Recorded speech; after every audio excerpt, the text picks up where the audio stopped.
Hola chicos, ¿cómo están? Soy la doctora Ingrid Florentín, soy su docente en la materia de microbiología 1. Vamos a estar viendo un video bastante corto sobre un resumen de lo que ha sido la clase número 1, generalidades de la microbiología. ¿Sí?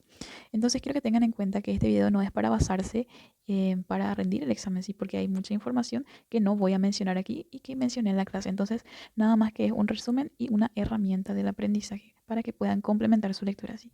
Entonces, durante la clase número 1 habíamos hablado sobre qué es la microbiología. Entonces, habíamos analizado primeramente la palabra así, que micro era pequeño, bio era vida y biología se refería a logos, que significa tratado. Entonces, básicamente la microbiología es la rama de la biología que se encarga de estudiar a los pequeños organismos, a los microorganismos o a los microbios, que son lo mismo. Entonces, ¿cómo nosotros podemos ver a los microorganismos? Utilizando una herramienta óptica denominada microscopio. Si ustedes ya estarán familiarizados con este aparato, entonces a través de él podemos observar a todos los microorganismos que vamos a estar estudiando este semestre.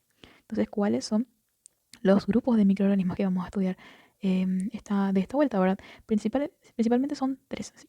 El primero es la bacteria, el segundo es el virus y el tercero son los hongos y las levaduras. Entonces, las bacterias van a estar estudiadas por la bacteriología, los virus por la virología, recordemos, y los hongos y las levaduras por la micología. Entonces, estos son los tres grupos de organismos que vamos a estar enfocándonos durante este semestre en cada unidad correspondiente.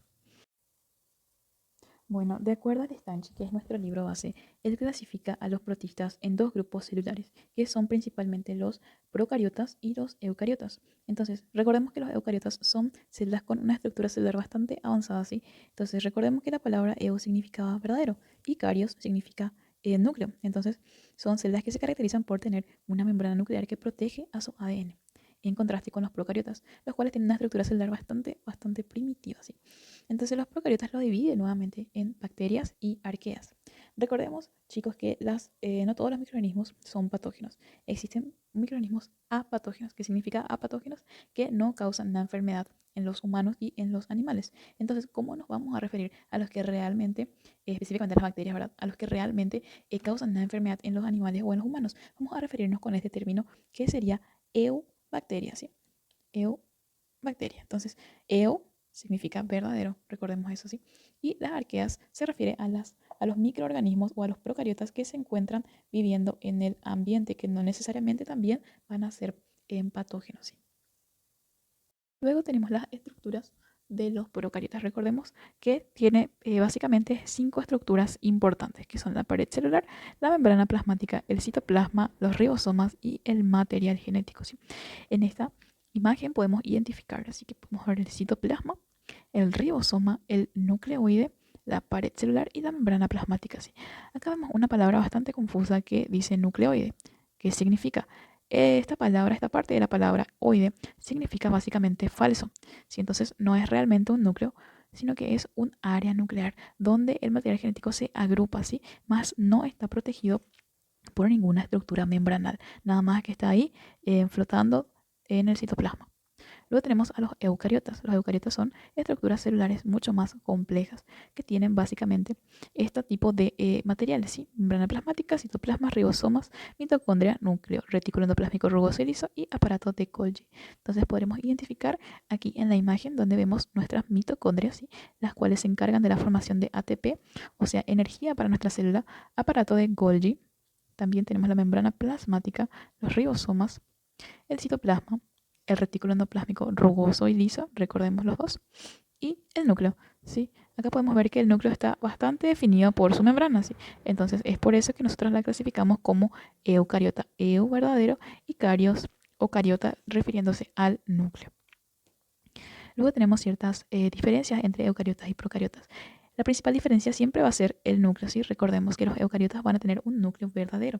Los procariotas van a tener realmente un concentrado de ADN en un área en el citoplasma, más no tienen una cubierta membranal alrededor de su núcleo, ¿sí? Un punto muy importante a tener en cuenta para diferenciarlas.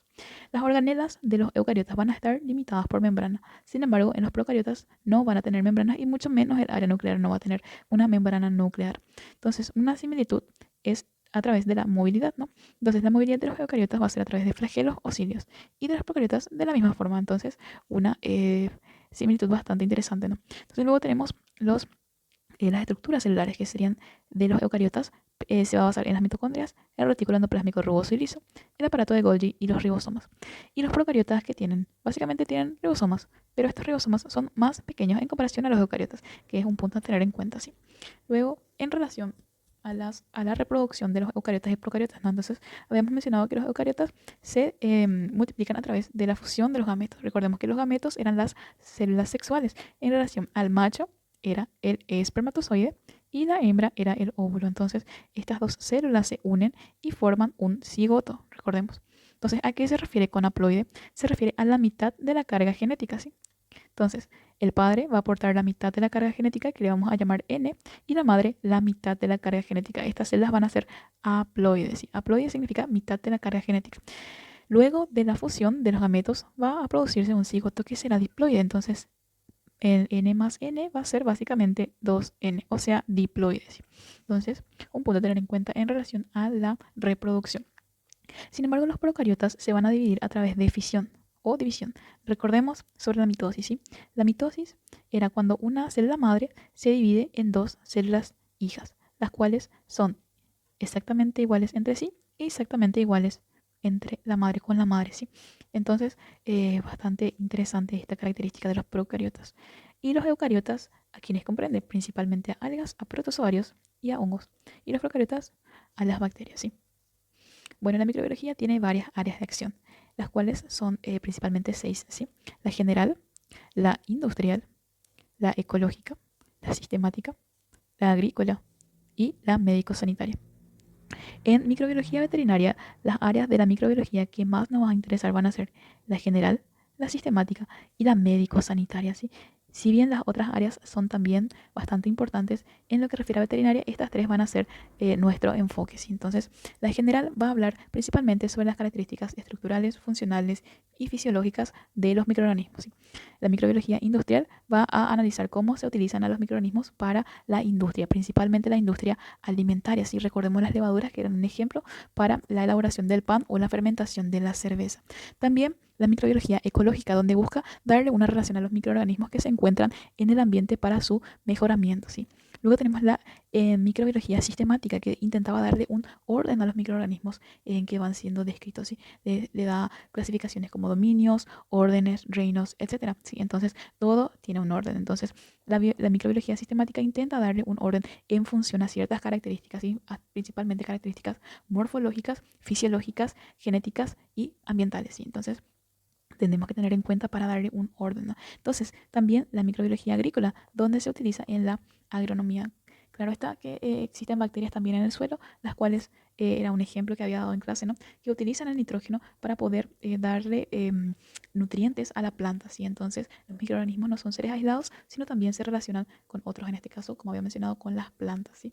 También tenemos la médico-sanitaria, que básicamente busca la relación microbiológica con la medicina, tanto humana como veterinaria, estudiando los microorganismos en función a su patogenicidad, a su función dentro del organismo, tanto animal como humano, y cómo nosotros podemos tratar en ciertas afecciones causadas por microorganismos que pueden causar ciertas enfermedades, ¿no? A través de, por ejemplo, los antibióticos. Recordemos que es un área bastante extensa, que no es aislada, debido a que nosotros convivimos bastante con los animales. Entonces, el veterinario no solamente se encarga de tratar microorganismos que afectan a los animales, sino indirectamente también a los humanos, ¿sí?